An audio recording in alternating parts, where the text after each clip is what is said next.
Welcome back to our Halloween film commentaries, and today we're going to go even further back than what we've done during this run, to 1954 for the very first Godzilla movie, or in Japan, Gojira. I'm not sure that's how you pronounce it, but close enough. Yeah, okay. So yeah, the film released in 1954 and was directed by Ishihiro Honda, who will go on to direct many more films during this particular era of the franchise.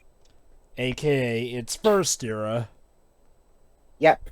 I can't remember what the name is. I've got the... It's been a while since I checked, but yeah, they're... Showa era.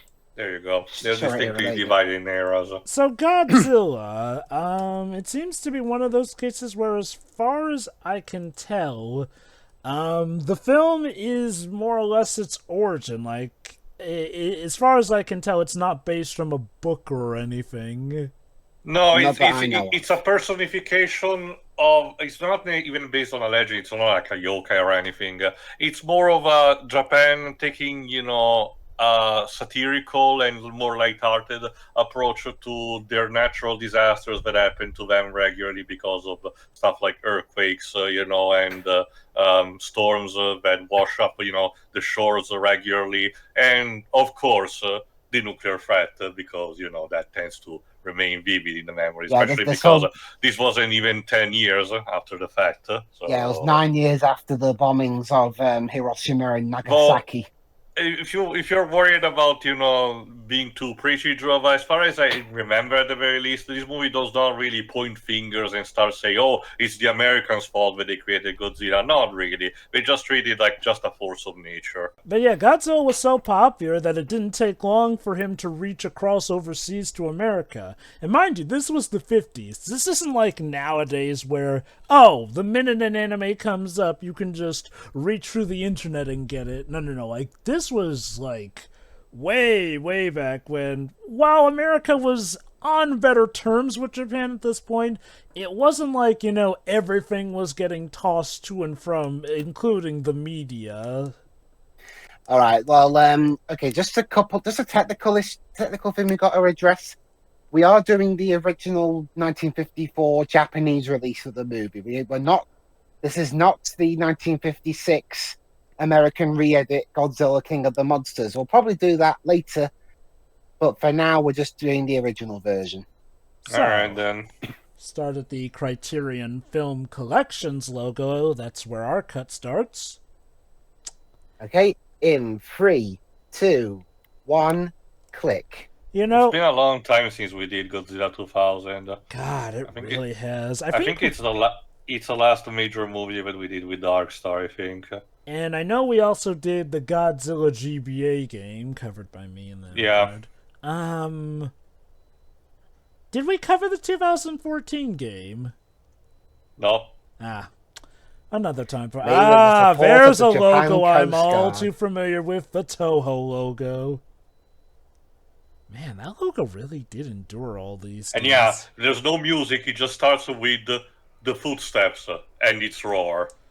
God, I don't think there was anything like this before it came out. Which, makes sense as to why it made such a cultural impact. Basically, it launched an entire type of genre, It's technically a subgenre of the monster, formula. But instead of being just, the creature from space, which looks like too much of a Muppet and is like, personal-sized, this was the birth of the kaiju, the titanic monster that would be tall as a building and create devastation just by standing there. And of course, we have the Godzilla even has his personal theme, which is still enduring to this very day. I forgot the name of the composer. It's from Akira Ifukube. Thank you. Given how King Kong has retroactively been, put into Godzilla's universe, does this mean that King Kong is technically the start, since King Kong, to my knowledge, originated before Godzilla? Yes and no, but keep in mind, it's more of a first of all, it's a cannibalization, especially because King Kong was conceived with the idea of being a very tragic figure. Someone was snatched away from natural habitat, brought into the world of man, and not even, and when he attacked, the damage that he did was relatively minimal, and was, ultimately killed. It was a story that showcased that despite being a giant beast and everything, the humans did more damage and everything. Godzilla, no, this guy is not nice in the slightest. Wow, in this era anyway. Well, almost in every, even in the more, benevolent moment, Godzilla just, by moving around has to, destroy things around. It's the Power Ranger effect. It's just that in the future, people become a bit more aware and evacuate the places. Well, I've been told that there were some eras where Godzilla flipping became essentially the superhero. The equivalent, yes. But like you said, it's Power Rangers logic, Sentai logic, so, collateral damage is still a thing that happens. Which reminds me, I guess we can thank this movie for developing the technique that Power Rangers would exemplify, the whole actors in suits amongst model cities pretty much doing all the rage and destruction battles. Mm-hmm. So yeah, it begins with a fisherman boat, a fishing boat being destroyed, which, yes, we need to also address this. One of the few things of at the end of the 90s Godzilla movie got it right, that it starts almost in the same manner. But, that's a story for another time. When we eventually tackle that thing. It's a lot of fish.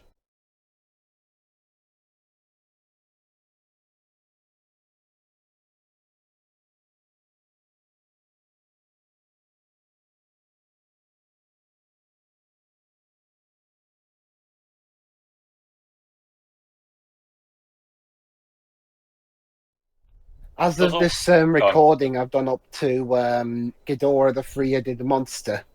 Which premieres one of Godzilla's iconic arch nemesis. Yeah, if I recall correctly, Ghidorah kind of got the shadow effect, where as soon as he showed up, he kept showing up in tons of stuff. Mm-hmm. Nowadays, Ghidorah is pretty much considered Godzilla's most infamous nemesis. I guess a better comparison might be Vegeta, Joa, because the DBZ parallel in a sense that Godzilla fights the monster of the week, sometimes befriend a couple of them, rivals that become allies, like Anguirus. I thought Ghidorah was one of the ones that never turned good, though. No, but the mentality is still similar. Yeah, I hesitate to say Vegeta because Ghidorah does not turn good, whereas Vegeta is very famous for his arc of bad to good. Also, since this was not too long after the end of World War II, Japanese filmmaking is still in a sort of an infancy, in fact. So directing and acting is still solid enough, but don't expect performances that would be super Oscar worthy. Mm-hmm. I still think it's fine though. Yeah, it's interesting because, in terms of Japanese release, this was the first of two that were in black and white and in 4:3. I'm going by TV aspect ratio. I can't remember what the name of it is. Yeah, I will say it's interesting because if I recall correctly, by this time, color was the in thing for films, but I guess with Japanese filming being in its infancy, they started with black and white. Yeah, the first color Godzilla movie was King Kong versus Godzilla in 1962. The crossover, cute. Yeah. And there goes another boat. So yeah, there's something in the water that's actually, allowing these ships to sink, but is it a natural disaster or something more? I'm curious. Did posters at the time, hide Godzilla's look, or did they display that what I he do looked not. like? I don't think so, but let me see. Well, the Japanese poster didn't. I know that much. Oh, interesting. What did it look like? It was a 2D illustration, if I recall. Oh no, well, actually, that's for the American poster. A 2D illustration. You have to remember, Jova, that back then, movie posters, did not have any problem in just, presenting the creature front and center, even if it was supposed to be a reveal. The usual, it came from outer space, kind of deal. I guess that kind of marketing became more prevalent in, maybe the 70s, 80s, definitely by the 90s. People tried to make it more of a surprise. for these early decades of this age of cinema, there wasn't really much of a concern of having a poster that was baiting people to go, oh, you want to see the creature, go see the movie, the Cloverfield effect, basically. There wasn't really such a thing. Which is funny. Roland Emmerich actually would very much make that the selling point of his own Godzilla movie.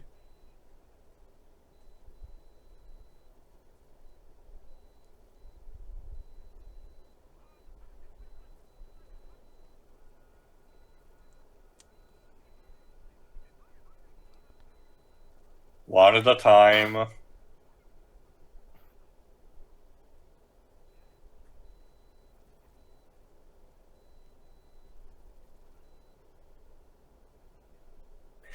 Is this the first time we've done a movie? Downfall. This is like one of the first times we've done a movie in a different language other than English. Didn't we do the Ace Attorney movie? Yes, and Midrov and Shiri also did the Battle Royale movie.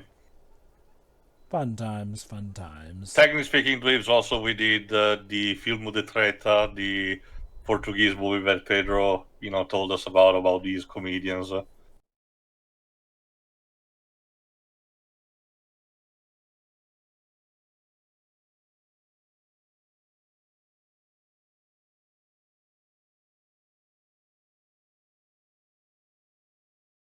But yeah, again, most of the first movie still takes its time to reveal the creature, and most of the point of view is actually from the civilians. Later kaiju movies will actually, forego the human aspect or be just very minimal and just keep focus on, the actual scope of kaiju's fighting, possibly against each other or destroying a place. Only recently we started to go back with that kind of format with Godzilla -1, which squarely focused on someone, a person, that kind of has a personal beef against Godzilla. Oh, wow. A person with a beef against Godzilla. I'm sure that'll turn out well for the human. It will require context. Essentially, okay, it's not super defined by the era, Jova. Every once in a while, the mythos gets, rebooted for the sake of providing a fresh start. So it makes sense. Godzilla's probably, well, I'm pretty sure it's an easy series to reboot and just go, hey, here's our different take. Mm-hmm. Which, again, did lead to bits where Godzilla was essentially a superhero.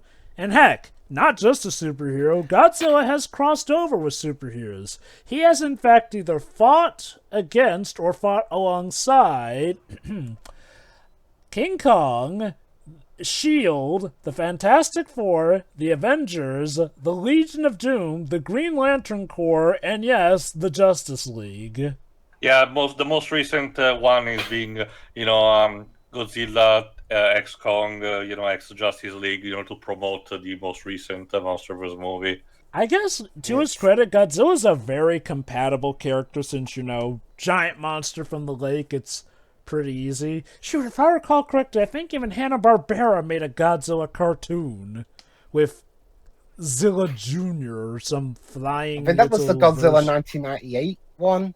Well, that was way later, Dweebs, and again, it was an answer to the movies being cancelled, the subsequent sequel movies being cancelled. But anyway, this is important. Yeah, it seems that, and again, we haven't seen the creature and the government doesn't know what it is, but it seems that Godzilla still exists as a popular belief among the population. This is not too dissimilar to a couple of Lovecraft stories, believe it or not, like Shadow over Innsmouth. The idea that a fisherman village will believe that there's a huge monster sleeping under it that's terrorizing them. Yeah, to my understanding, while America had a rapid shift in tech, apparently Japan had an even more rapid advancement in technology. Like, if I recall correctly, a lot of their technological upheavals and whatnot took place within the span of 100 years. Like, they went from stuff like having the Shinsengumi during the times of, like, the American Civil War to, by the end of that century, suddenly having all these cars, planes, machine guns, and everything. It was more of a combination of things. The desire of the country to, get back from the ashes after the war, and America actually investing a lot of money, a bit similar to what they did with the Marshall Plan in Europe. So, Yeah, it's in a kind of sense, funny, you the, would see a massive divide between the more cultural heritage places and the more modern parts of Japan. It's Yes, kind of Blizzard. funny. The same guy that started the Godzilla in the most serious manner will go on to also create the Godzilla films that are very Campy. tongue in cheek. I'm guessing he didn't want things to get too stale, especially since I'm guessing by the umpteenth time people would know what they're in for, so hey, might as well put a spin on it. And I guess it worked since that goofy era did last for a while as well. Yeah, wait to see the next movie, Joe. Is that the But yeah, one where he does the tail slide kick? No, that's way later. That's I think the versus Gaiga movie. But again, the fisherman just explained that back, way in the past, there were even human sacrifices done to appease Godzilla. But these days we don't really do that anymore, and we just have the ritual dance left. Human sacrifices. You'd almost think Godzilla is Japan's answer to King Kong at this point, but no, like Tio mentioned, whereas King Kong could maybe be considered gentle enough if you leave him alone, Godzilla don't give a fig. He will kill. Mainly in this era, anyway. And shoot, even in his good era, he's not exactly the most careful about the collateral damage, from what I can recall. Again, after a while, even after a while of the campy movie, there was a desire to actually go back to the origins. So a specific era has Godzilla going back to being very ruthless, and one of the movies even end with the military genuinely managing to kill Godzilla for real. I will say that my personal favorite take on Godzilla is, yes, actually, the points where he is a hero, corny as that is. That's not saying that I hate bits where he is the bad guy, because, look, he's a giant monster who's likely going to cause collateral damage, so I do get where you can see the villainous side and things there. But I guess part of me does like, in a weird sense, the subversion of Godzilla being the hero in the grand scheme of things. A very unorthodox hero, though. Mm-hmm. It also helps a bit that they try to put a bit of justification by having very huge escalation of things, like aliens showing up, discovering civilizations under the surface of Earth and stuff like that. And I forget which era it was, but at some point Godzilla is considered the canonical defender of Earth. Suck it, Captain Planet. Although the humans do their part, they do build a couple of robots to help to, or to be against. Yeah. Very most influentially. Again, Hey, look, a toy helicopter again. Being more versed in the more light-hearted movies, which barely have a human body count. The body count here is damn. And Godzilla hasn't even shown up yet. And I guess that leads to the mystery. Was that Godzilla? Or was that simply just nature warning? Yeah, I think Godzilla's the only creature in this movie. The movie basically takes the approach of, the natural disasters that happens on our shores, on a Tuesday basis. So, that's actually the monster. So before yokai blaming, it was kaiju blaming. Well, no, the yokai problem was there since the medieval ages, basically.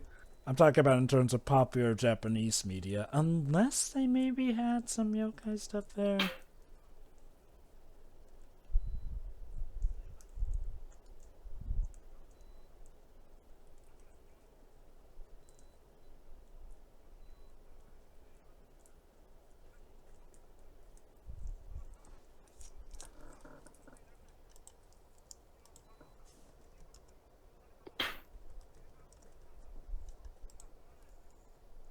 He poisoned our water supply, burned our crops, and delivered a plague upon our house. He did? No, but are we just gonna wait until he does? Yes. Alright, so to give a proper introduction to the creature, we have the guesses of a paleontologist. Yeah, did they ever come to a canonical decision on, Godzilla's thing? Like, I've heard some origins say he used to be a regular lizard, but was created by gamma radiation, or The general consensus is that it's a very ancient being that has been present for a very long time. It's just the fact that the nuclear testing has, give him a boost. Ah, so a dinosaur, but supercharged.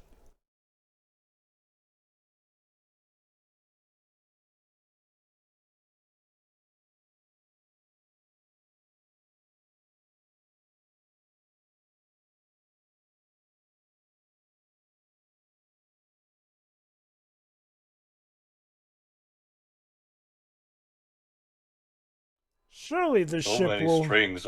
Surely the ship will fare better than the other two. Goodbye, guys. I hope you come back safe and sound.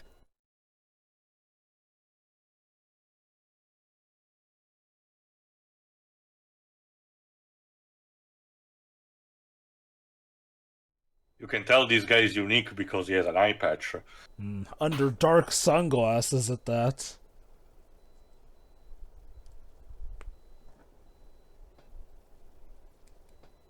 I'm guessing he's talking about Eye Patch Guy. Yeah, Doctor said Izawa. He will be important later. Don't Yeah. worry. So, are And any... his name's even brought up in the the first couple of films in the Legendary series. Yeah. I was actually about to ask, are there any legacy characters aside from Godzilla established in this first movie?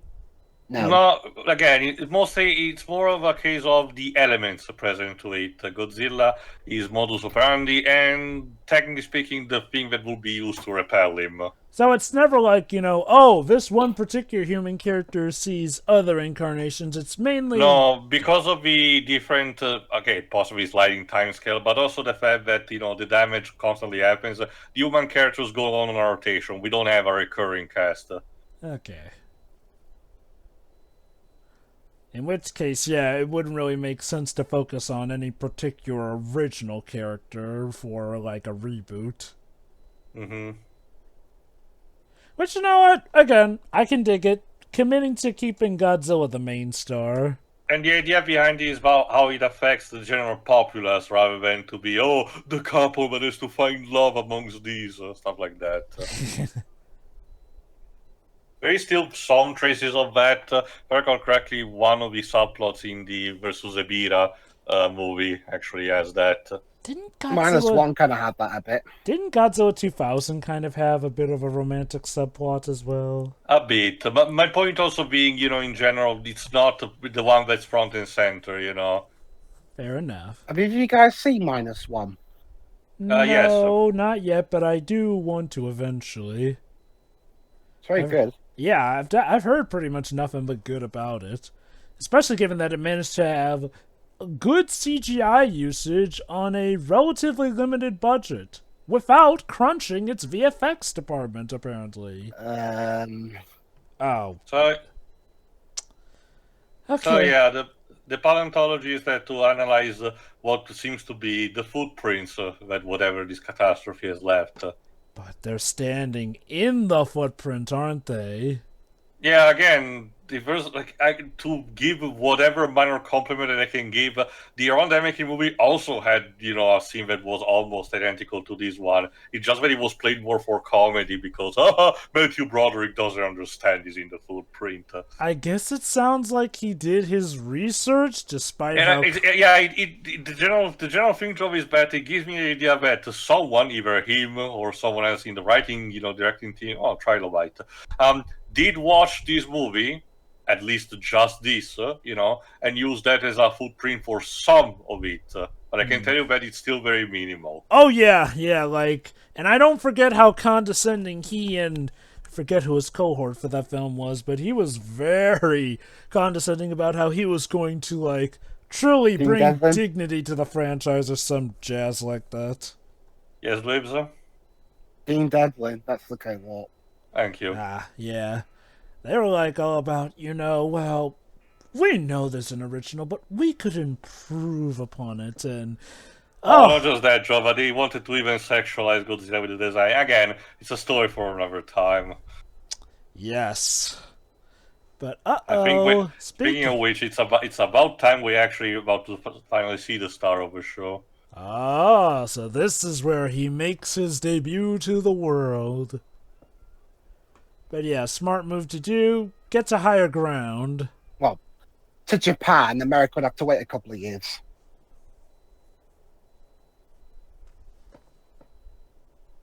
And yeah, again, you just hear the footprints of the footsteps of the creature that use drums to emphasize just how powerful they are.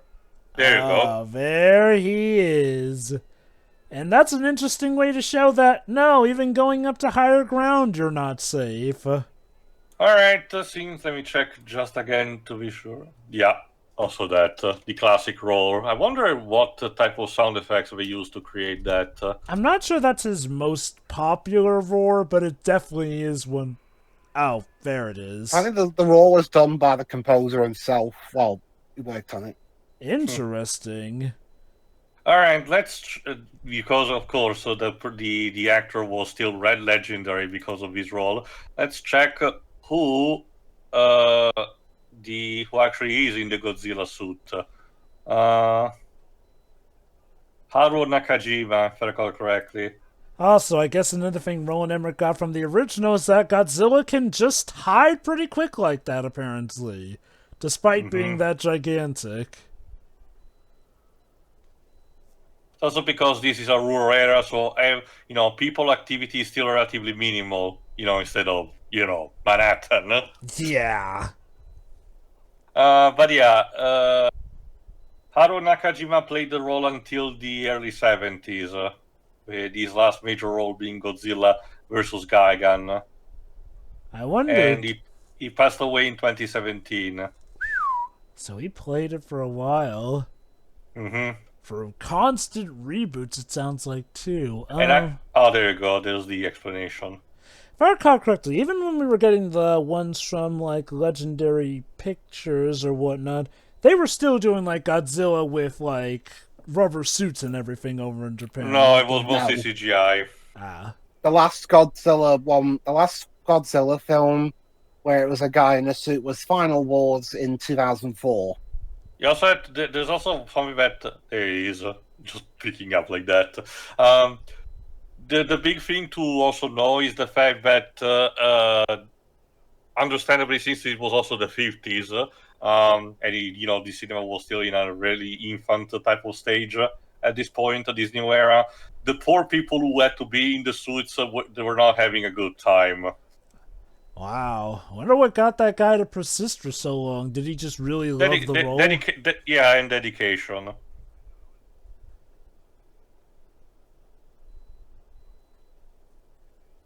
So there you go, Godzilla, a creature so big that he literally peers over the apex of an island. That's also the other important thing. Despite being reptilian and everything, Godzilla can breathe underwater. I guess it's a mutation or something, and lives in an undersea cave.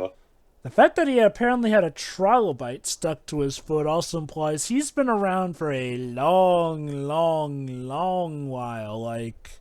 That's mostly the speculation of the paleontologists because, of course, they found that. If I recall correctly, it's the proper explanation is that the trilobite was stuck to its foot and came from the cave. And interesting enough, Honda and one of the writers, Takio Murata, confined themselves to an inn in Shibuya and co-wrote the screenplay in about 3 weeks. It's interesting because at the end of the day, this is still relatively not too complex of a story. So I guess they were just making sure to create, properly the product. And some interesting enough scenarios because, yeah, to my knowledge, the plot is relatively simple. Godzilla shows up, causes problems, and that's more or less the movie. Yeah.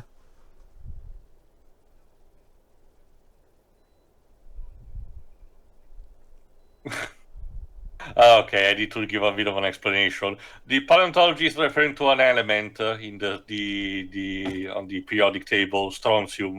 The problem is that the word in my country is also used as a sort of a synonym for either telling someone they're a piece of shit. Oh my. I'm sure Godzilla will take offense to that. Probably. The actual story was written by Shigeru Kayama, who apparently was a very prolific sci-fi writer. Yeah, again, I can get that. If you know anything about if you know anything about sci-fi movies of the time from any country, because that was kind of the craze, you can still see a lot of parallels to that. Mm-hmm. I think I mentioned this in the past that there's just a American sci-fi movie, if I recall correctly, that has very giant ants, and it's just called Them with an exclamation mark. It's foreboding, and you don't know what to expect.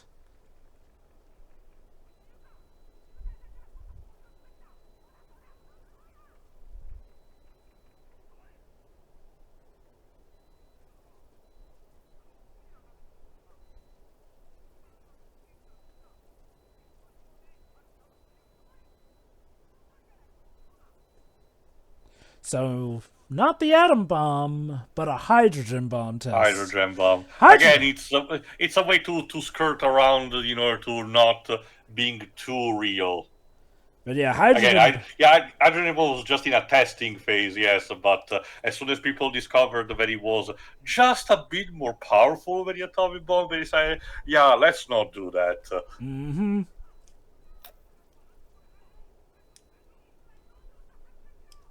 So, Yeah, that's another thing about the political commentary of these movies. The over-reliance of our government into formalities, and applying etiquette over finding a solution immediately. Oh, that went well. This is something that would be taken to the extremes with the standalone reboot movie Shin Godzilla, done by Diakiano. Because it's supposed to be, that one is supposed to be a reflection of the inefficacy of the Japanese government in the wake of the Fukushima disaster in 2011. So the truth for now is being silenced. Tio, did you know about the Italian re-edit of this movie? Okay. I'm not too surprised because my country tends to do this kind of thing a lot, but this one actually escaped me. Go on. It's called Godzilla.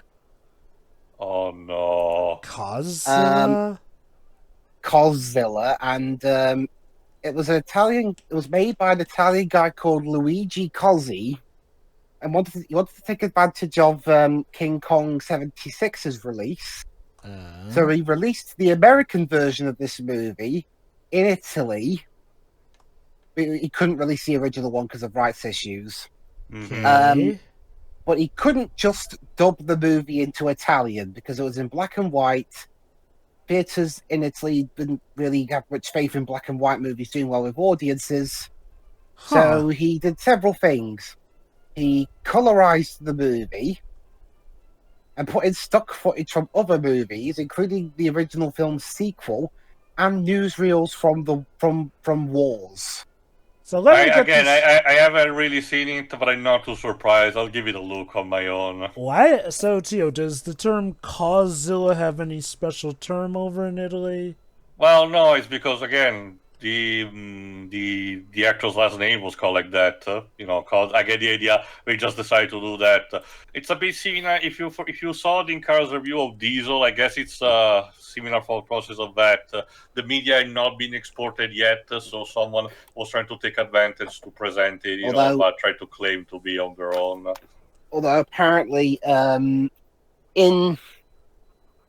Italy, it's very hard to find, and outside of Italy, it's even harder. Obviously. Oh, what? So now the news are reporting on Godzilla? Mostly because there's not much they can hide. Basically, they need time to prepare the military. Mm-hmm. This is also another, again, this 1954, this was another, also this movie serves to have a situation where Japan can say, look, we have a military force, but now we're doing good things. Look at us. We swear. In the terms of colorizing a black and white film, can it be just as easy as getting the negatives, or do some people just have to do that by hand? And I don't know the logistic of the process, if I have to be honest. Apparently, no, they didn't quite do that. So I know that Plan 9 from Outer Space got colorized, but I don't know how they did it.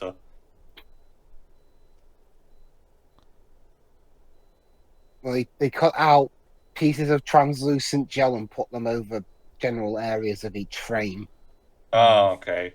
Damn, that must have been a nightmare to do. I guess to give them credit, they at least get colors looking realistic enough to the point where you wouldn't be able to tell they had to draw those colors in. Or maybe that might just be how the colors blend with the texture of the film.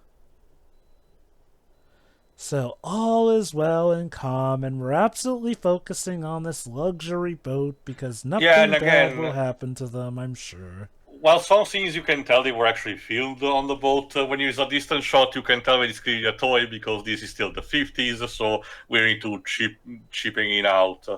Again, it's not too much of a critique, but again, just understanding that at the time period, it was more of a case where when Wood did it for his movies, it was more egregious because he really had little to do, to nothing to do. Oh, look at that! Dinner and a show, guys! It's Godzilla! But who's the dinner? That's the thing. For all his destruction and rampage, Godzilla doesn't really have a particular interest in feeding on humans. Yeah, if anything, he eats other kaiju. You think it would be well, yes and no. Oh. Again, because of his radioactive testing, drove basically the entire shtick is that he wants and sometimes needs to feed on nuclear energy. So the whole Godzilla is approaching the generator is because of that. The generator is losing power. But yeah, interestingly enough, he did not sink this ship. Just spooked them. What a rapscallion. I wonder if there's a pattern and reason to this.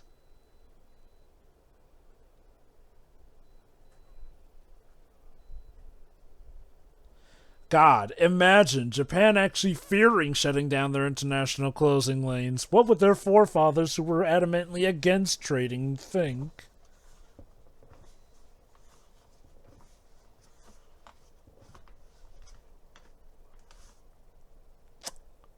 I mean, it's reasonable to ask her. Wow.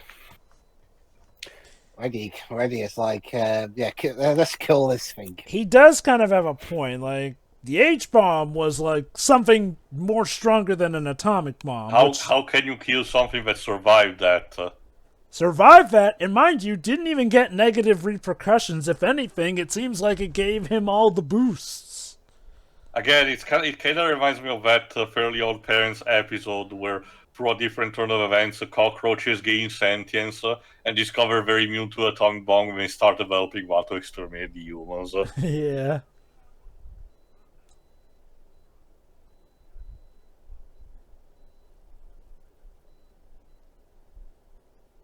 Of course, the press is having a field day with all of this shit. Mm-hmm. Oh, Serizawa is our main protagonist's son-in-law. Well, future son-in-law.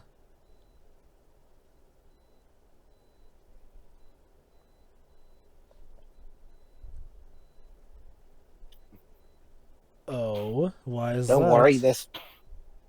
Don't worry, this guy named Steve Martin will take the case. In case you're wondering, that's the name of the added American protagonist in the re-edit of this film. Which one, the Italian or the American one? The American one. So they named him Steve Martin. Coincidence. Played by Raymond Burr.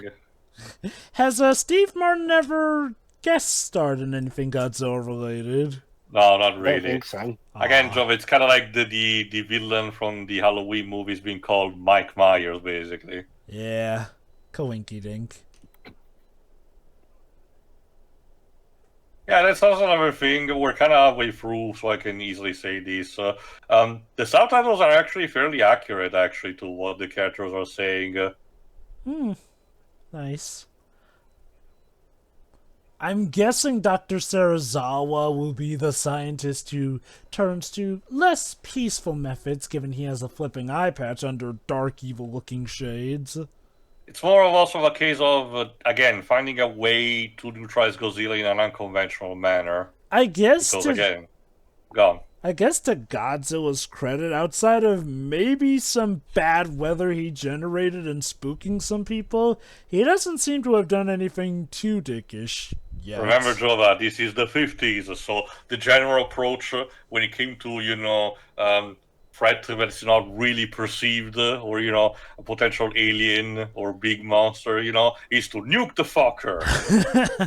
Only problem is, he technically already was nuked. It's kind of like, again, it's the kind of mentality that had the general character from Mars Attacks being a satire of. Mm-hmm.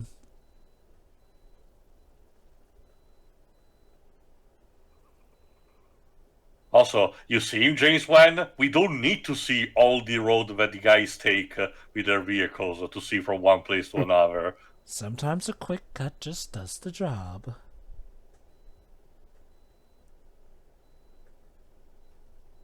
Sarazawa Research Laboratory. Huh, I didn't know Majima became a scientist. Doesn't have much of a beard. True. Maybe he shaved when he settled down.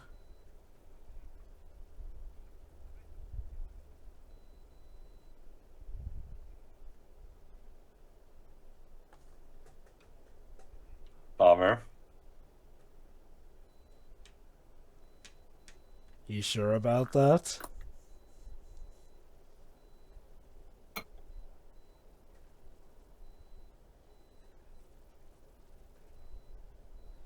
Yep, absolutely sure you won't be a help later in this film. Yeah, but he's not working on anything important. Nothing whatsoever.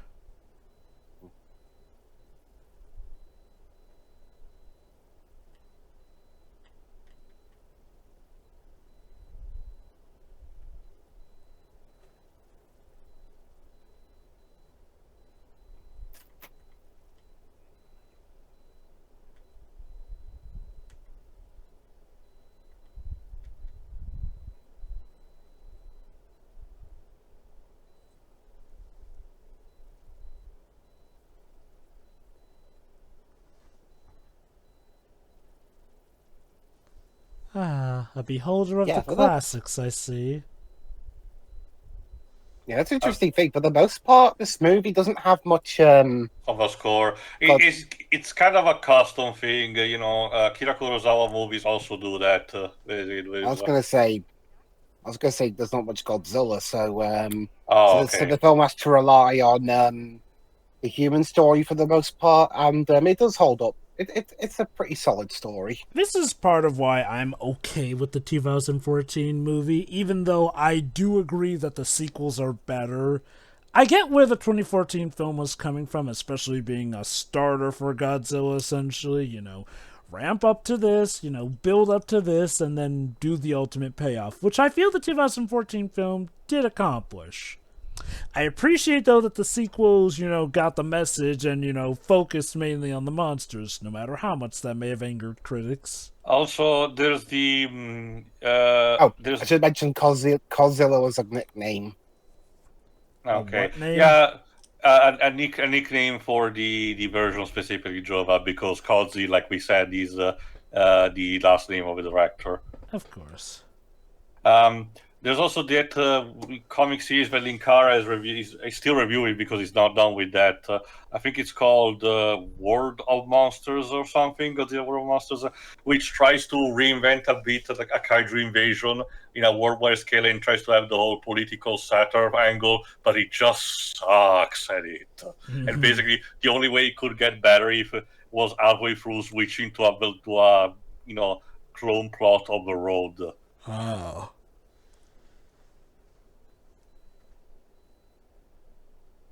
I mean, I guess that is a lot of fish. Huh. Don't tell me that was also Emmerich paying homage to this. That'd be Probably something. not. Again, the idea of reimagining Godzilla as an iguana rather than, a creature that is part fish, part reptile was mostly, the theme of Emmerich's idea. And subsequently the idea that feeds on fish instead of nuclear energy. It's not. This version of the movie, no one could officially get this movie outside of Japan until 2004, aside from a couple of festival screenings. All right. This is actually Seizawa's invention of sorts. What's he planning to do? Electrify the water? No, it's a single pill that introduced in a water environment. I think we're gonna show it. Oh, okay, later. I'll tell later because they actually spell it out. But it's apparently too horrendous for words. It's the classic, it's a powerful tool, but it's the breakthrough of science that can cause so much horror.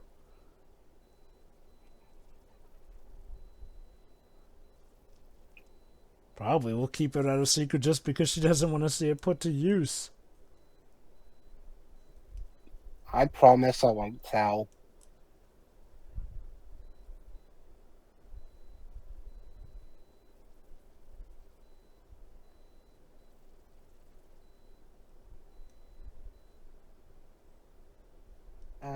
Hi.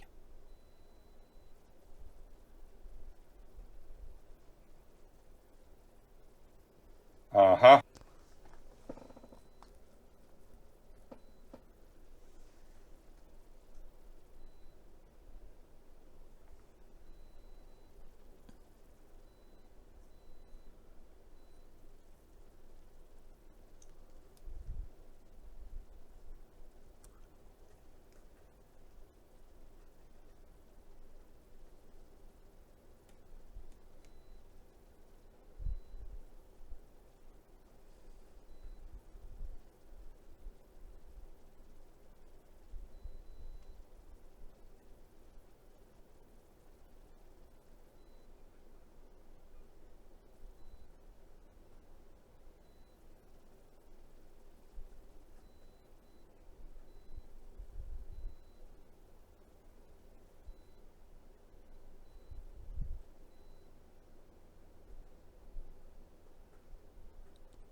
Well, shit, here we go again.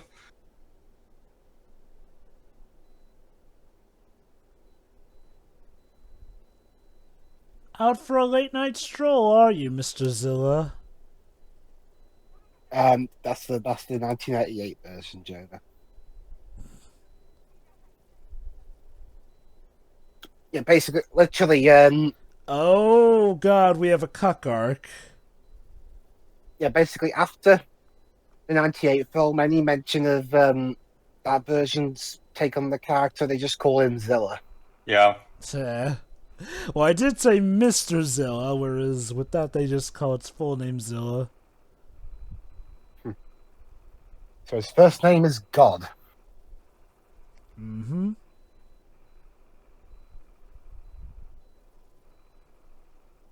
Wow, they're able to shoot all the way from the train tracks to the ocean.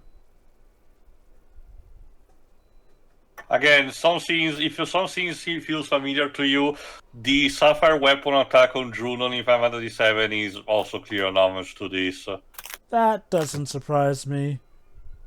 I think the only thing the Japanese like more than replicating stuff like Star Wars is Godzilla stuff.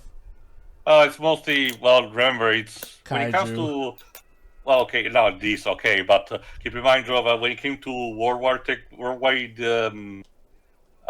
stuff, cultures that they take are what you said, also their own creation of Sentai and Tokusatsu, and Norse mythology. Fair point.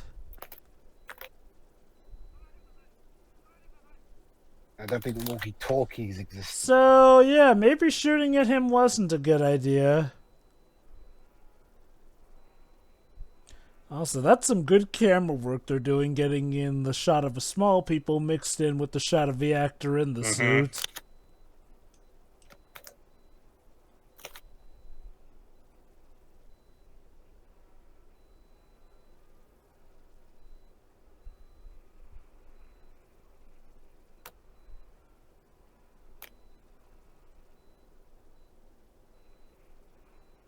Something tells me something's going to happen to this train.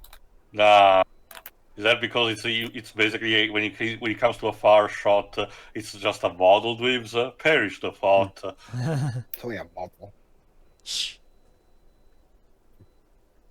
I wonder, did Rift Tracks had an episode of this? Let me check. Oh no! My model train! It was a deluxe edition! And you've ruined it! Well, at least the people And the are people fine. inside it. Oh, but probably not those people. No, the only Godzilla movie that Rift Tracks cover is the 1998 one, which fair enough. If there's one movie of a franchise that needs to, the Drift Tracks treatment, that will be that. I'm guessing Rift Tracks mainly just goes after bad movies. Probably. They did one recently about cats. So. Ooh, deserved.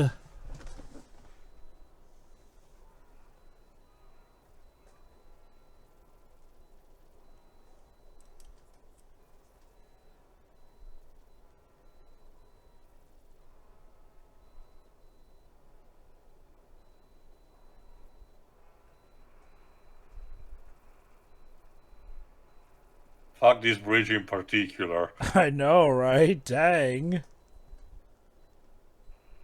Godzilla hates bridges.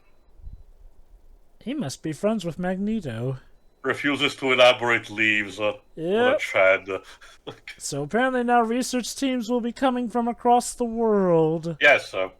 Don't expect a lot of presence for this version of people from other parts of the world. They're basically there to represent the idea that the rest of the world is concerned. Do they actually get situation. actors from across, or is it Japanese There actors? you go, Joseph. I don't think there's anyone popular in particular. Again, Steve Martin, damn it. the American dub actually interspruces, having people in America actually speculating about stuff. Yeah, and that's the thing though. Out of the American edits of these films that I've seen, the very first one was the one that has the most effort put into it. Yeah. Because seriously, the King Kong versus Godzilla, the most they did there, aside from cut some scenes out, was added bits of news reporters pointing at maps. And they also slightly changed the ending. And they got rid of the score and replaced it with a bunch of stock music. Unfortunately, even back then, discographic, rights were still a fecal matter. But the American version of this movie kept the score. No idea what to tell you. Well, it may have been about of just how the people in charge of the music were feeling, sadly.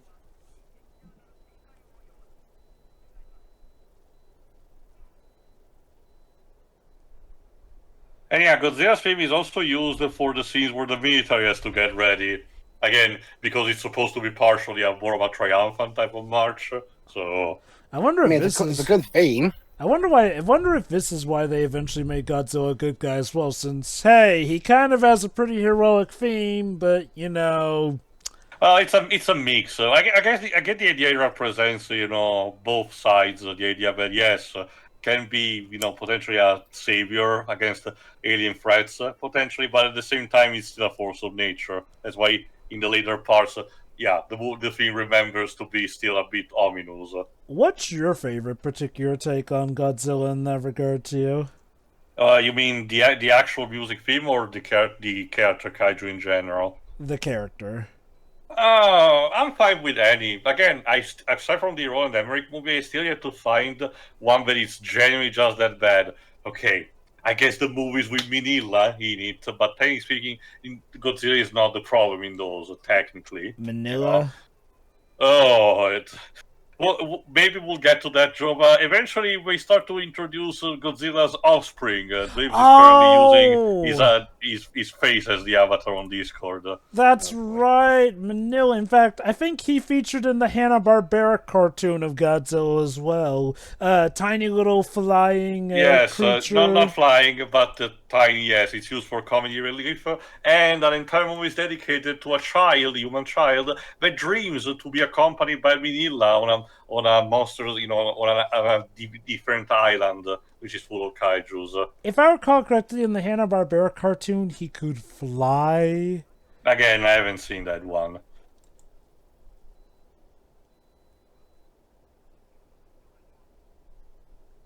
I don't. Okay, what I normally will say that that's not potentially the right time. Maybe they think it's really the end of the world, so.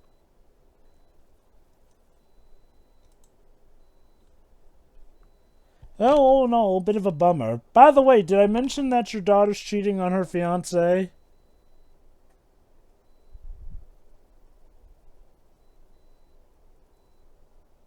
Look on the bright side, your home seems to have been one of the few that was spared. It's all a matter of time, though, if it keeps going. Although I think I see his frustration.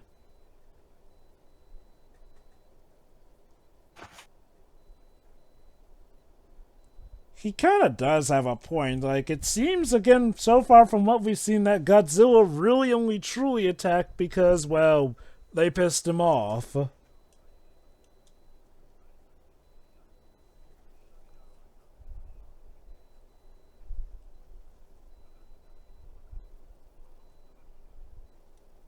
But is it truly violent or just protecting itself? See, at the end of the day, Godzilla was just a misunderstood soul. Given that he later became a hero, maybe we really did just have it wrong. Is now a bad time to tell you I'm kind of dating your daughter behind her fiance's back?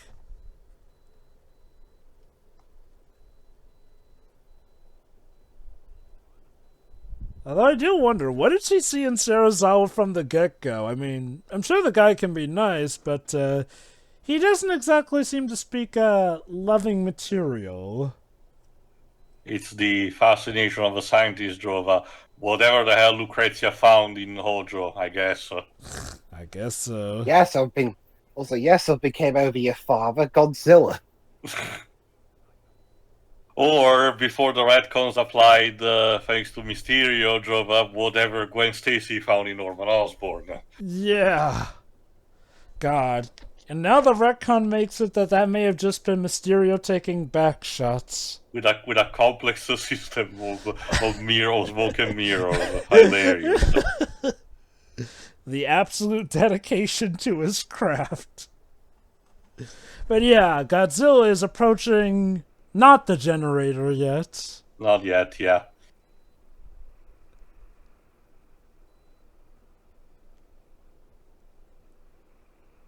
I forget, was it that game that also had, like, the secret boss was Zilla, or is that another Godzilla No. game? Zilla technically did not appear in any game. The secret boss of the 2013, 2014, whatever the year was, Godzilla was the Monsterverse version. I'm pretty sure In terms of appearances, the chunky one. in terms of appearances, 98 Zilla made outside of his own series. It was mentioned, the events of it were mentioned in one of the Japanese films that came out a few years later, and he actually made an appearance in Final Wars, where he got insta-killed in Sydney, of all he got places. insta-killed in Sydney, which I think was the location they were going to go to in one of the sequels by the real Godzilla. Gotta say, like, that's some dedication crafting that creature in, because I know they had to spend money on its effects, but they considered it worth it just to have him be killed.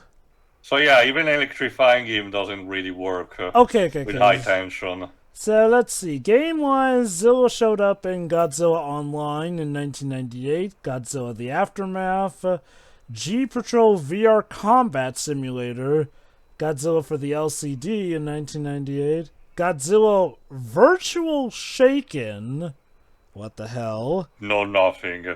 Godzilla Pinball, Godzilla Trading Battle for the PlayStation, Godzilla Generations for the Dreamcast, Godzilla the Series, Game Boy Color, Godzilla the Series Monsters Wars, and then Godzilla Kaiju Collection. There you go. There's also the premiere of Godzilla's signature attack, his atomic breath. Outside of the radioactiveness, it's very, very hot. Don't touch it. I wonder, were the Yeah. effects back in that like shining a very heavy light to simulate the breath? While having the actual models being ones made of material that could melt easily, yes. Again, it's the kind of creative idea of practical effects. I do genuinely like it. It's interesting. The smoke coming from his mouth reminds me of, how nowadays you get like some Bowser action figures where you pour some water in and then you push a mechanism to have him blow out steam that's colored red to look like he's breathing fire. Well, to be fair, yes, Joe. While at its basis, Bowser is still based on the classic, dragon that is, keeping the princess in the castle that, the knight has to rescue. Later appearance would made sure that, being the king of the Koopas, there is reflected also more as a parallel to Godzilla. Mm-hmm. Don't worry, the fire department can solve this. Sure. I hate fire trucks. Shit, I missed. I guess he did not like the Rescue Heroes cartoon. Sure, it wasn't that great, I guess, but not like that. Have we had Godzilla crossover with Power Rangers? In comic form, I think so, yes. That makes all too much sense. Oh god, that goofy look. Yeah, again, the rubber suit just had, that particular stare, but works in some angles, but not in all of them. I'm guessing they didn't intend for the lighting to show the fact that he's cross-eyed. Mm-hmm. Oh. It was more of a case where they told the actor, move around a bit, we'll film, a bunch of, different angles and see what we can work with. Which is interesting as well, because they did make this suit for another guy, but he declined to be in the movie, so the guy they got to play him here wasn't very comfortable in the suit because it wasn't built with his measurements. Mm-hmm. And like I said, it was basically a heating nightmare. Also, one of Godzilla's powers is turning people and vehicles into dolls and action figures, it would seem. Of course. And then they burn. Like, imagine being on fire and not even being able to move.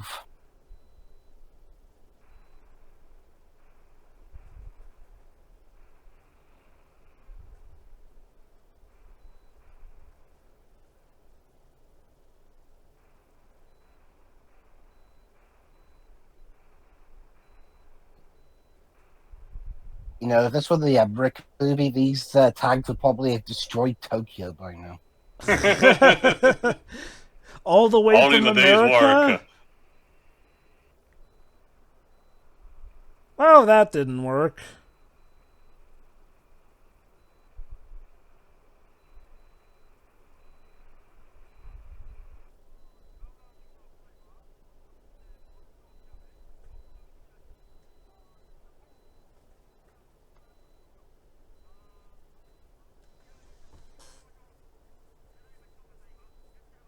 And yeah, there's also the actual drama of the emergency lines being stuffed.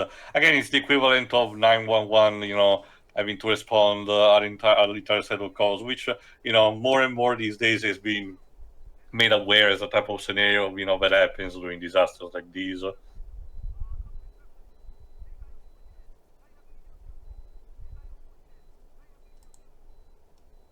And yeah, another thing that me and Graves also mentioned relatively briefly for now, despite the fact that later movies will start to become very campy with tone, presentation, and Godzilla, how he moves and the other kaijus around.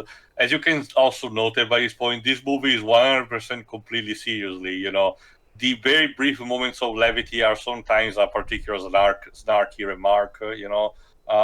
But there's nothing such as like a pratfall or a quip or anything. No, this is a almost 100% drama. Mm-hmm. See, now, in that angle, the eyes were actually slanted close to give him a more sinister look. I'm wondering what was up with that bit where the head had that goofy cross Drova. Like you said, Drova, towards the beginning, because it was still the 50s and, Japan's movie industry was still in a relatively infant state, they kind of improvised. Oh, I get that. It does make me wonder, though. Did they make different headpieces for the costume? It is possible. Oh, there's the other iconic roar. It is entirely possible, but again, I don't know all of the details. Let me check something. Okay, then I guess Akira Kurosawa was kind of an exception because his movies were basically starting since while the war was still going, and Rashomon, which is considered by many possibly his masterpiece, was in 1950, 4 years before this one.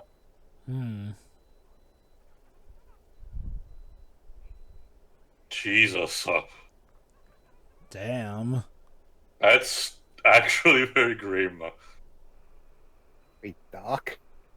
And to think, this is from the same director that will go on to have Godzilla bounce around and clap. I think it was, anyway. You see, Godzilla just needed to have a Snickers.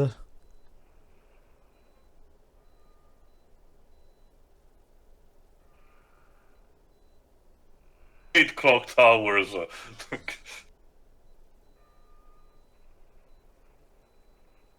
Time's run out for you.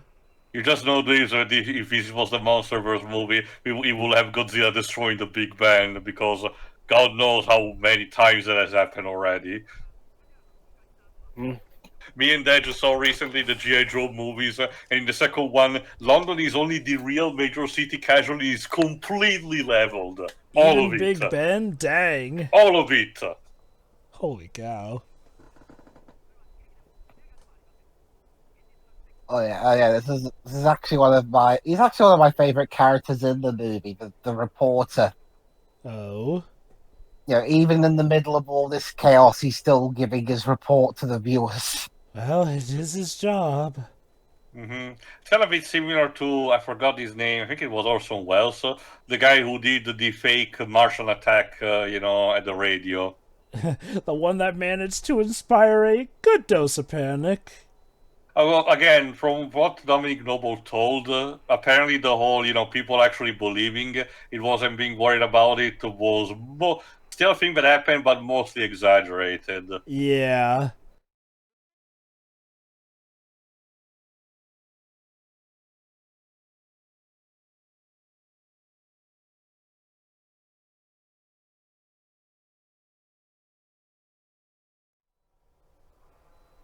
Well, give him credit. Oh, there you go. Another thing is that sometimes when Godzilla is preparing the atomic breath, the particular scale on its back actually start glowing.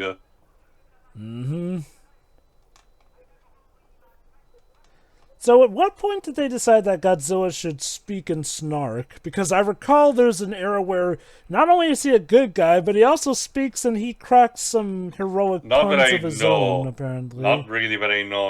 Honestly, I don't really remember any particular kaijus that do speak. The closest one would be some of the robots, particularly Jet Jaguar, but we're far from that yet.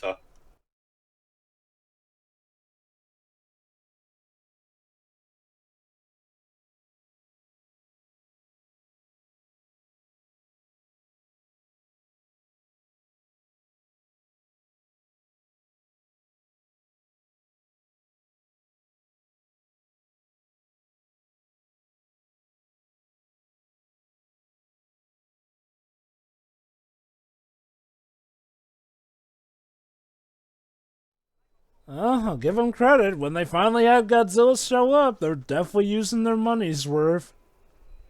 I mean, that was the entire process of, you have the you have a practical effect, like a suit where you probably spent a good type of money and effort on it. You might as well make the most out of it. Or instead, the overusage of CGI, instead it's kind of the polar opposite. You spend way too much money, the more you have to do something about it.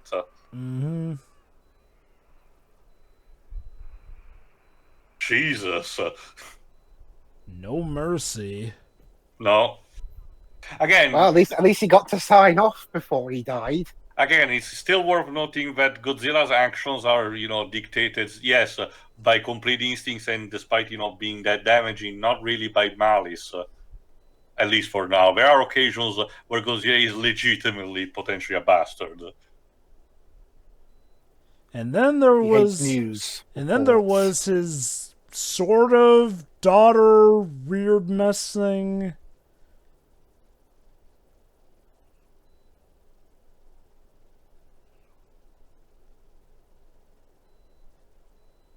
What did you call me? Godzilla hates being called names. That's his physical appearance.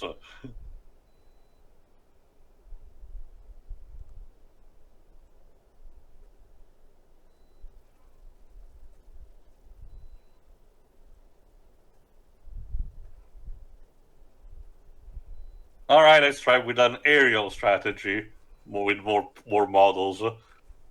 Well, I guess if it worked against King Kong, maybe it'll work against this king.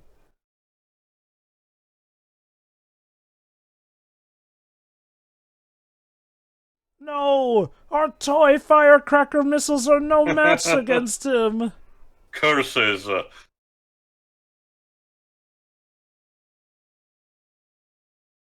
Don't worry, we'll yell at him. That'll help.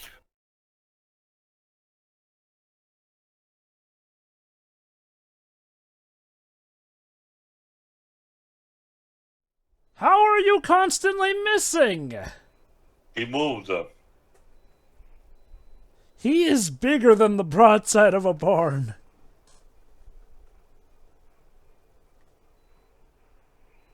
Okay, that one he just swatted, fair beans. That's also the weird thing. The missiles are coming from behind, so you shouldn't even see them coming. I can't tell if that's them trying to simulate them hitting him and having no effect, or him swatting them, or They they're probably supposed did not to be actually missing. wanted to injure the guy in the suit or making it catch fire, so I guess they did not had that much of stuff bouncing on it. I love it. Godzilla's like, y'all even worth my time at this point. Leave me alone. Oh yeah, no, he's totally running away. Like, your place is devastated, but clearly this was a victory for you.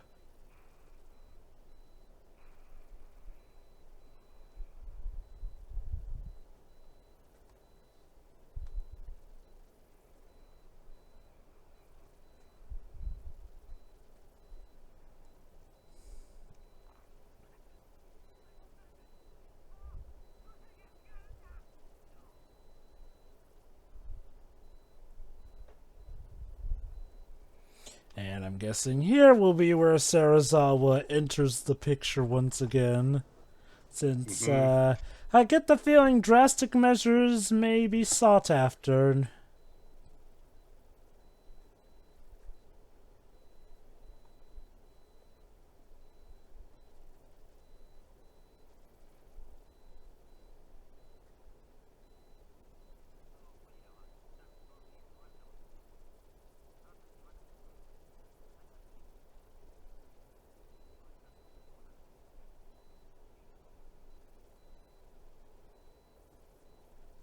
And yeah, the Geiger counter showcases that some victims are also irradiated. Again, another wanting to have another parallel to the atom bomb.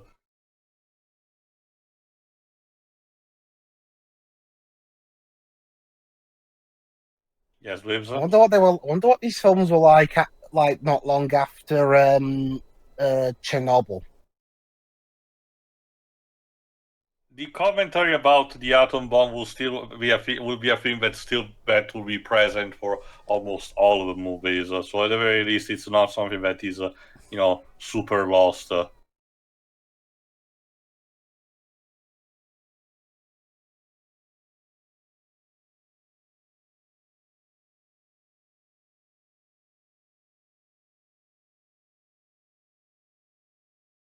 about telling your father that we're engaged.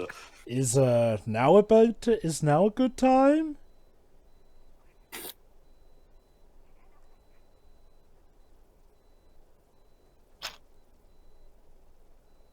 Yeah, yo, fuck secrets. Japan's in danger. Again, it's more of a case we might not have any more time, so.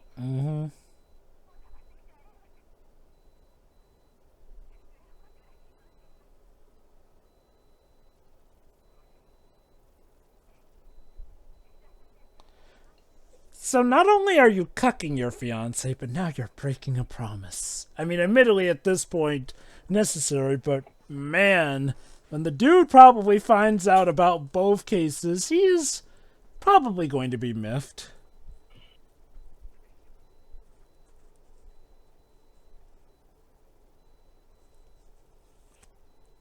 Yes, it... Remember the testing. Let's see what it did.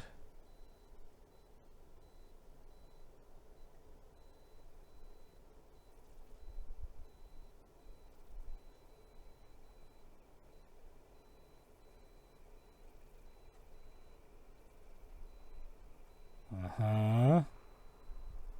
It's a chemical compound that manages to react with water by destroying in a large area all the molecule of oxygen. Teacher name, the Oxygen Destroyer.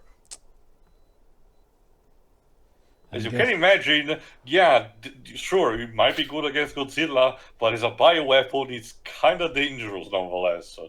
Yeah, it doesn't discriminate.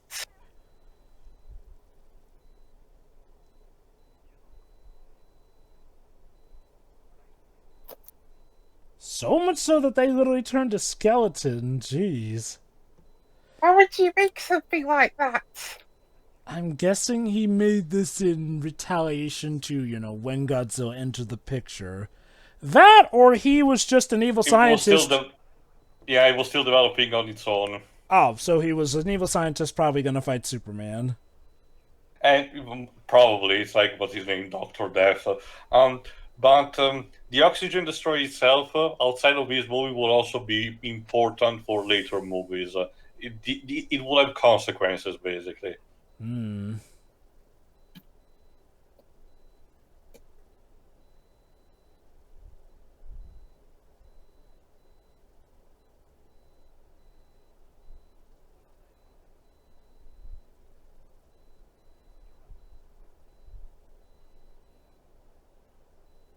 So that's how Death Stranding came to be.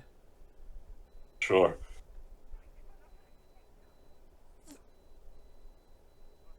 I'm a scientist. You have to play Yeah, I was God. gonna say, why would you develop such a thing? Well, it's all in the interest of science. Look, so you may make a death doom device every now and then. I'm not evil.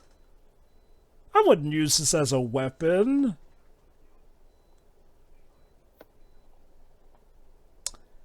Yeah, if this thing manages to affect the entire ocean... Really? Okay, I had to genuinely question what kind of benefit to society outside of defeating Godzilla this might have. Guys, I made a device that destroys all the oxygen and liquefies your flesh off your body. This will benefit society in a peaceful way, I'm sure. In case you're wondering, on a very basic level, Dweebs, water with no oxygen in it is not very good to eat, to drink. Well, I guess some American states would probably want to use it as a way of execution. Jesus. I mean, I think even we have our limits with some of our execution methods. Like, lethal injection. and you know also what could be better? Not having the death penalty, but you know, it's a crazy thought. Unfortunately, I don't. I mean, we've got like whole life sentences, as in you're not getting out ever. Mm-hmm. What do you have? Yes, the same. Right. I don't remember which year it was that we abolished the death penalty, but it wasn't really recently. I mean, you know, it was very quickly that we realized how inhumane it was. Does Japan have the death penalty still? Yeah. I haven't checked, actually. Let me give it a look. I would figure it does. That probably helps the stakes in Ace Attorney games overseas help be up. Italy abolished it entirely in 1994. Mm-hmm. We abolished it around 1998 completely. Japan still has it, but it's not super common. The latest one was in 2022. Sorry, Sarazawa, I had to break the secret.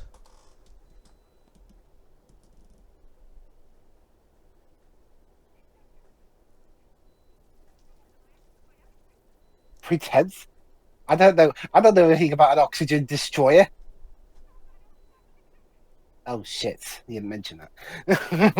By the way, is now a bad time for me to mention that I've kind of been cheating on you with him? So I think there's bigger priorities right now. to also add slightly to what Waves also said, after the abolishment in 1994, my country made sure in 2007 to modify the constitution so that it cannot be reintroduced in any capacity. So if anyone wants to have bright ideas, they cannot do it. That's good foresight. Which is really telling something, because the political system of my country is one of the worst. Huh. So, well, I guess to Sarazawa's credit, I do get it. Like, even Again, if this... Serizawa is not a okay, yes, he developed this kind of thing, but he's not a maniacal scientist that wants to take over the world. You can still, despite not pointing fingers, like I said, you can still make an argument that maybe the movie is trying to present, a positive message of someone scientists say, "Oh, we developed this thing, but we don't really want to actually use it for evil," unlike what happened with the atom bomb. What I find funny is the audacity that he thinks that this will be done in a way that can benefit society. Like, if I were him, I would have gone, okay, I just need to scrap this thing entirely. But no, he's This is why you need, again, it's part of a scientific method. You need other people for feedback. I guess I do dig the subversion that despite him having pretty much the lookings of an evil maniacal scientist, he doesn't strive to be one. Even though they would have gave him an eye patch and everything.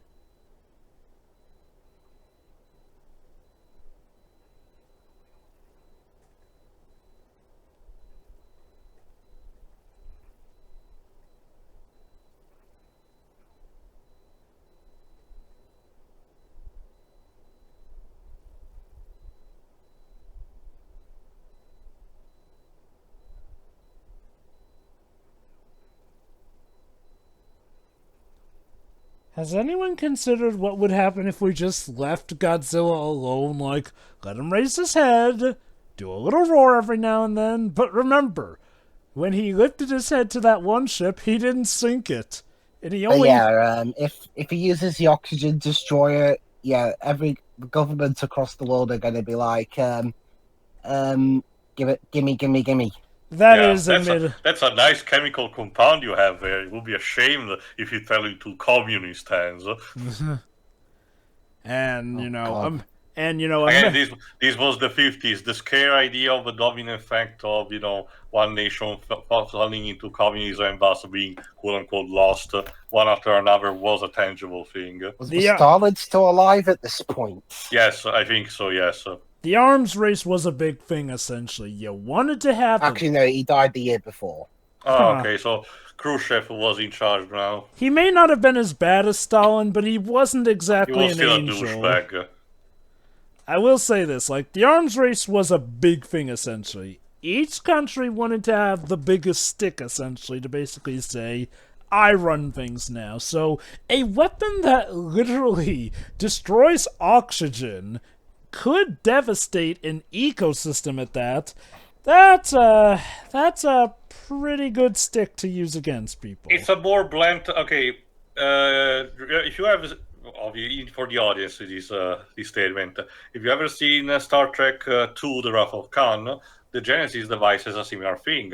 The only exception is that the Genesis device, you can clearly tell that it's developed with the goodest of intentions in mind to terraform, a barren wasteland into an actual planet that can be potentially colonized without impacting life.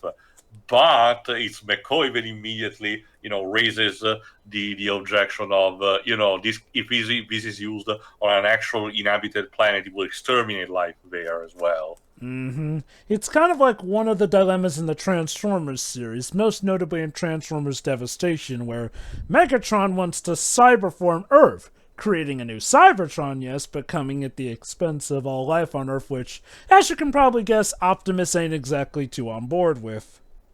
But yeah, this does lead to an interesting conundrum here. Is it worth using this device, or should we leave Godzilla to his own devices to do whatever? Again, I guess the thought process is that if we just leave, it will start a bit. It will be nothing more than a bully, literally showing up ahead and terrorizing a country into, being scared away. They do. And eventually run out of space or where to go. Emiko's father did seem to hint that they could have tried studying the creature at first, so I do wonder if, even as early as Godzilla's debut, the movie was suggesting that maybe Godzilla could be, not even reasoned with, but, handled in a manner that doesn't require uber destruction. The MonsterVerse movies showcase the fact that the Monarch organization manages to track down Godzilla, not to control him, but they have a general idea of where, is he going and what he can do. So there is technically that. It's not, the more of an ideal solution, but at least it gives a decent type of warning. When it came to the reboots, were they like full-on reboots or more soft reboots? Yes and no. Again, it came and went. There are a fuck ton of different variations of this very first story, Godzilla attacking Tokyo for the first time. Of course. Again, the one that, one of the most recent is Shin Godzilla, like I mentioned, from Hideaki Anno. Technically speaking, Godzilla -1 counts as well.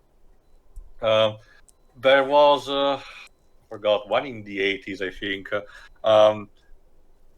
But they all mostly follow the same thought process. Is how the continuity of that evolves that changes things around.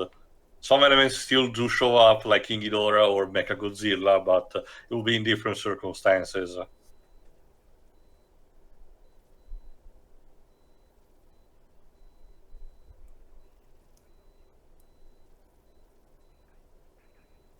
That's fair. Here's hoping. So is now a bad time to tell him that we're dating? Yes. He's also destroying the blueprint, so just to make sure. So that only he'll know it.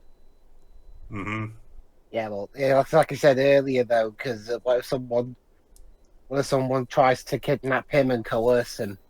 There's actually, I need to check again when it was made. There's a Disney comic that was released, I think, around this time, which is about an invention called the Atombrella, where one of Mickey's friends, being called Igaiva, don't ask, it's a complicated, being a scientist, manages to invent this object that is called the Atombrella that makes you completely invulnerable to the atom bomb.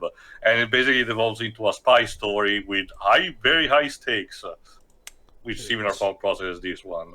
Interesting.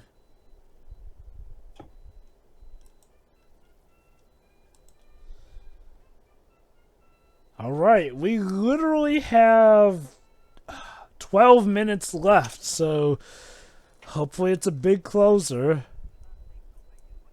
Although I have to remember this was back when credits were like, what, a minute long?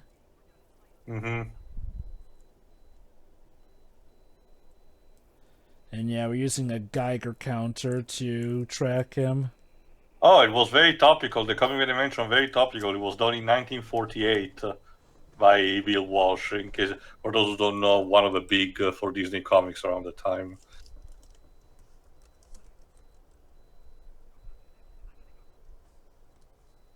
And yeah, this plot point, if you've seen Godzilla King of the Monsters, this plot point is going to be used similar to what happened there. In this case, the lead scientist, Serizawa, will make sure personally to check out that the oxygen destroyer is used for this occasion. And yeah. Speaking of that movie, it's funny how the American films, it took till then, 2019, to use the Japanese Godzilla theme. Yeah, Bear McCreary did a fantastic remix of that, and then it was never used up until this point because Tom Olkenborg refuses to actually use regular themes. I still stand on my point. I know that Kingdom of Monsters has been polarizing to some degree, but at the very least, the score should have been nominated for an Oscar. They must have gotten a different composer for that, because Junkie XL was... Like I said, Bear infamous. McCreary. Right, If yeah. you don't know, the composer for stuff like Battlestar Galactica, the video game Dark Void, which we commented on, and the more recent God of War games.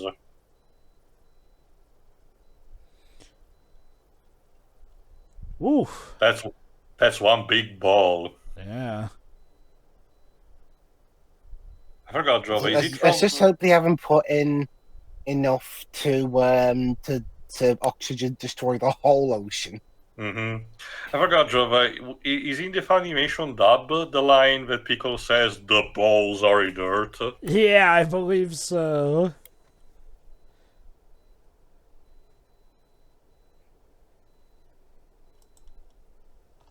Let me just double check.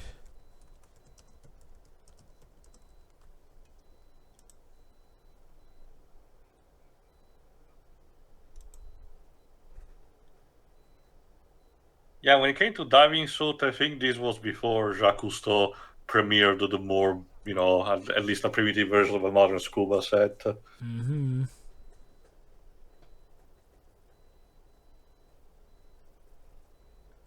How fitting, her lover and her fiance going together. Two men descends, one return. If only Godzilla could talk, he could probably use that against them. Well, apparently he later can talk, so maybe Godzilla was just shy at this point. Yeah, I can imagine. Yeah, Godzilla's like, "Oh, so you're going to use that oxygen destroyer on me? By the way, is there something you want to say to each other regarding your lover?" That would be funny. Godzilla using the awkward romantic shenanigans to his advantage. Even more, then he reveals he's a couples therapist. Godzilla, the couples therapist. Sure, nothing better to placate the doubts of a couple than a giant monster. They've reached the bottom.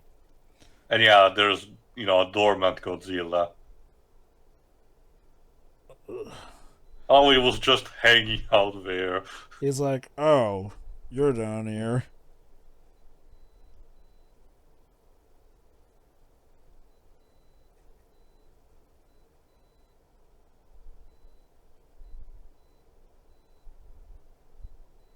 We cannot tell that these are actually underwater shots because being in the 50s, it meant that filming down there was near impossible.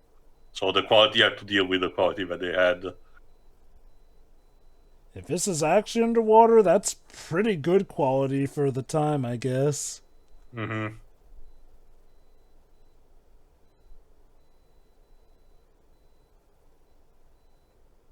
Of course, you can tell a lot of these shots are repeated.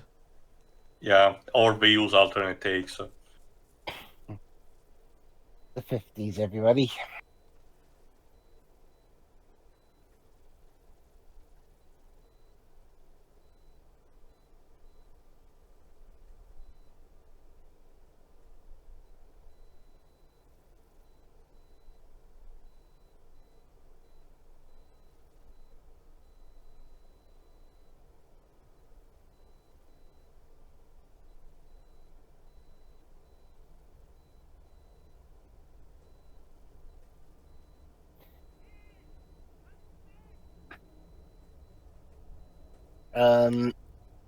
So when do I activate it? Yeah, that is true, but it not actually properly made a code. Oh, could you imagine if someone pressed it by accident and ruined the whole thing? Oh, I guess they're pulling him back up. Or something.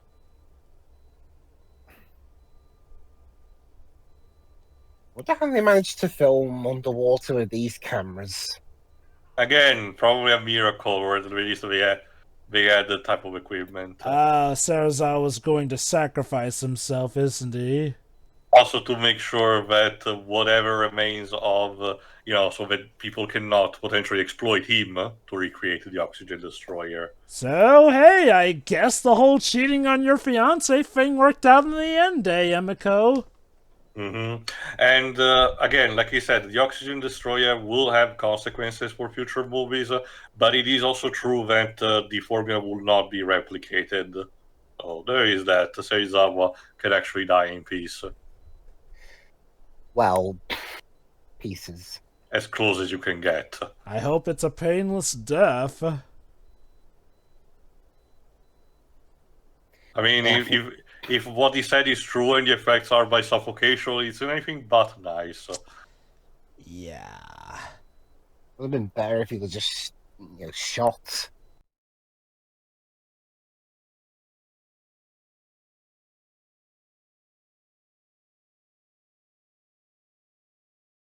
Does that answer your question?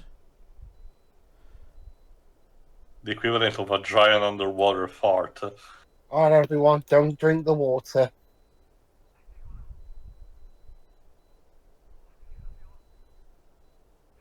Oh, he knew all along.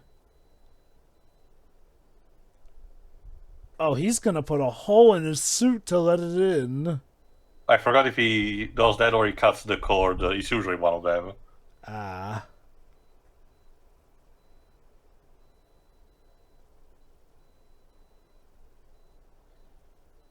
Yep, he cut the cord.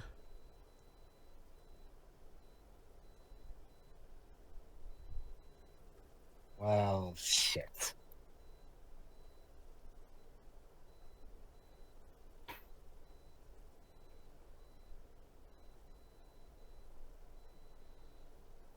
And nothing will remain.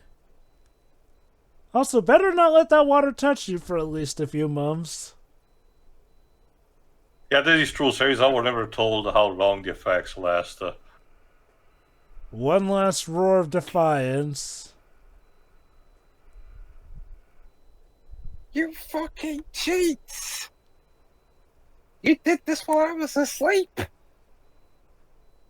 Yeah, well, I'm sure you stomped plenty of people dead while And they were again, asleep, too.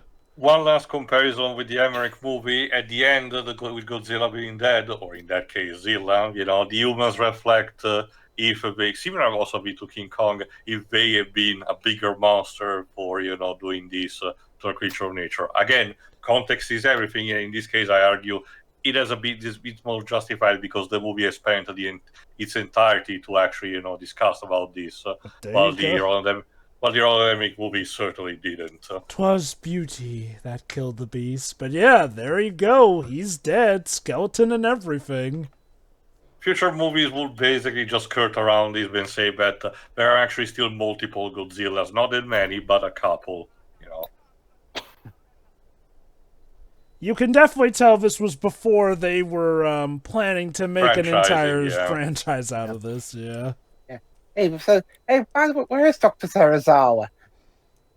Since we haven't mentioned the budget, was the equivalent in terms of yen. It was equivalent of $900,000, and the box office was the equivalent of 2.25 million. Which again, for the 50s, it was very respectable, and of course, it meant this was a huge success. And yeah, despite the fact that people have triumphed, it still feels like a Pyrrhic victory at the end. So what you're telling me is that this movie was all a PSA against nuclear testing. More subtle than you may think, but still is, yes.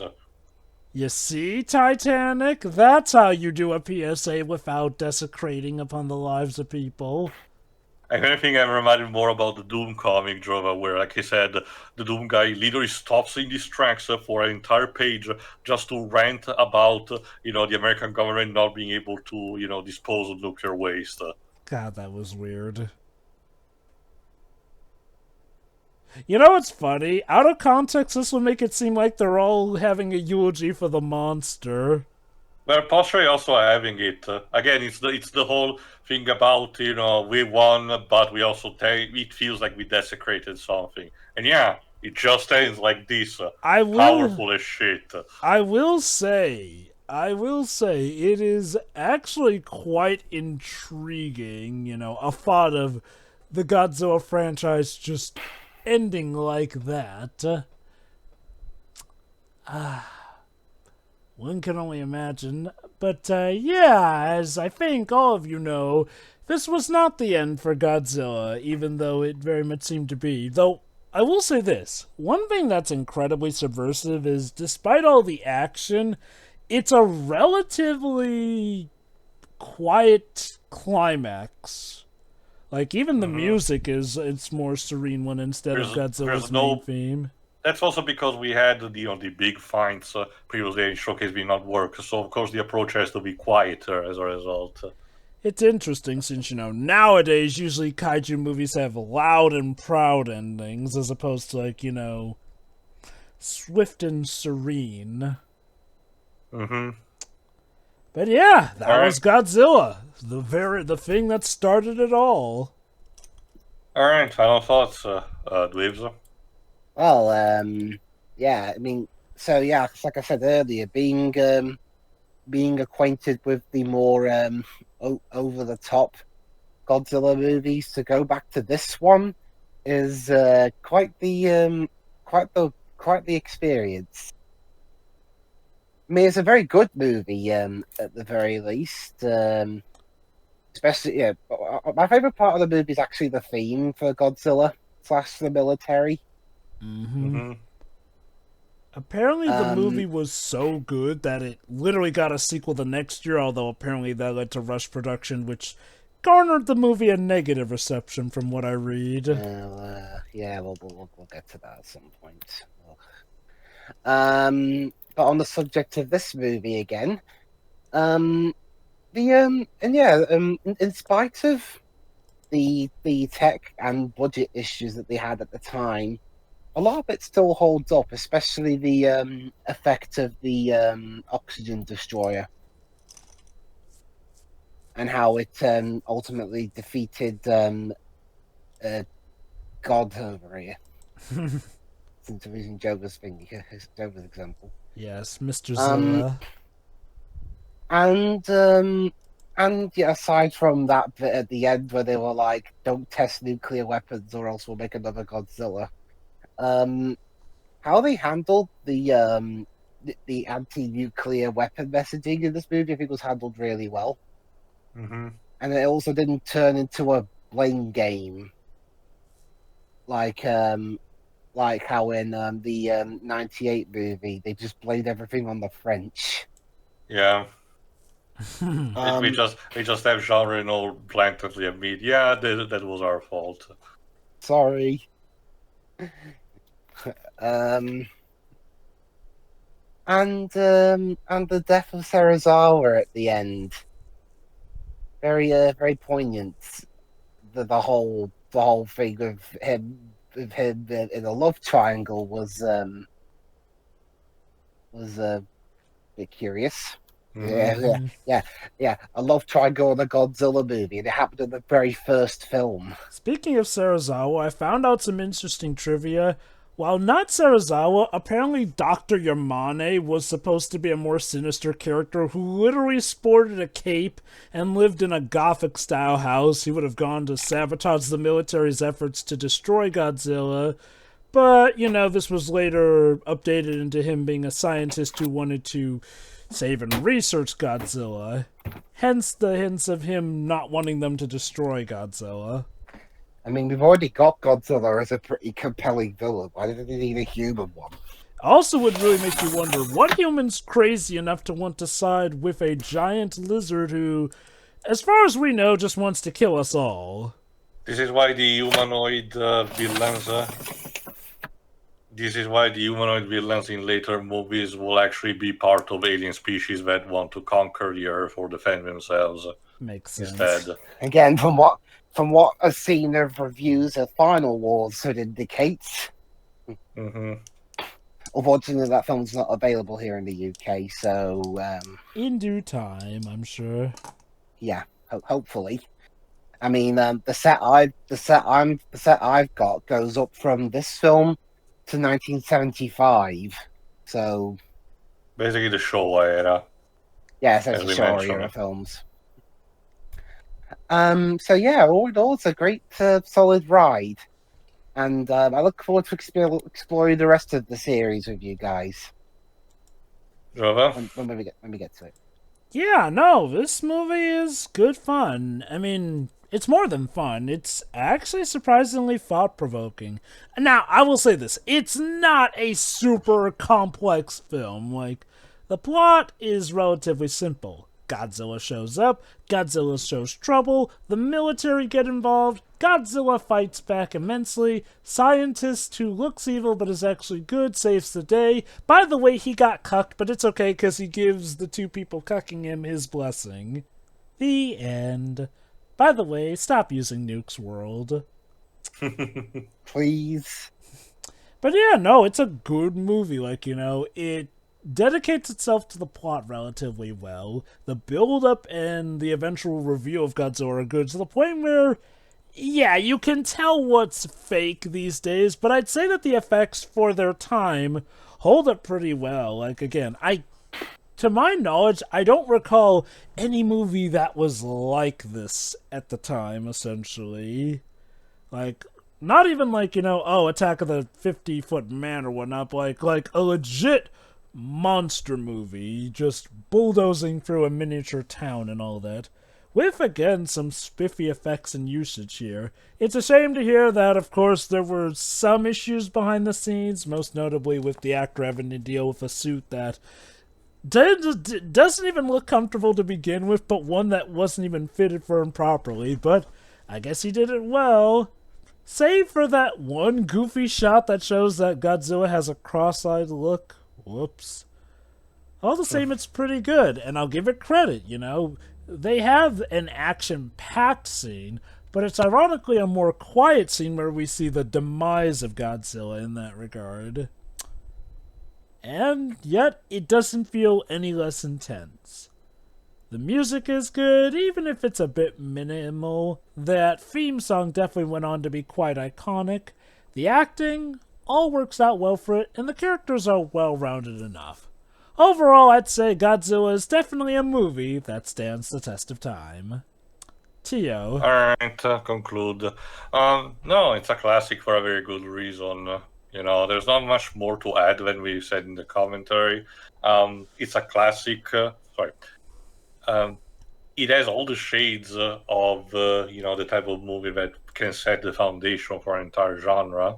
An entire cultural movement in this case. The only thing that I argue that we could have really done without is the love triangle. I get the idea. One reason that they put it is mostly also to give an extra bit of a character to Serizawa in order to not to have his fiance actually having to just sing being sad of his loss at the end, but to still have someone to look over into.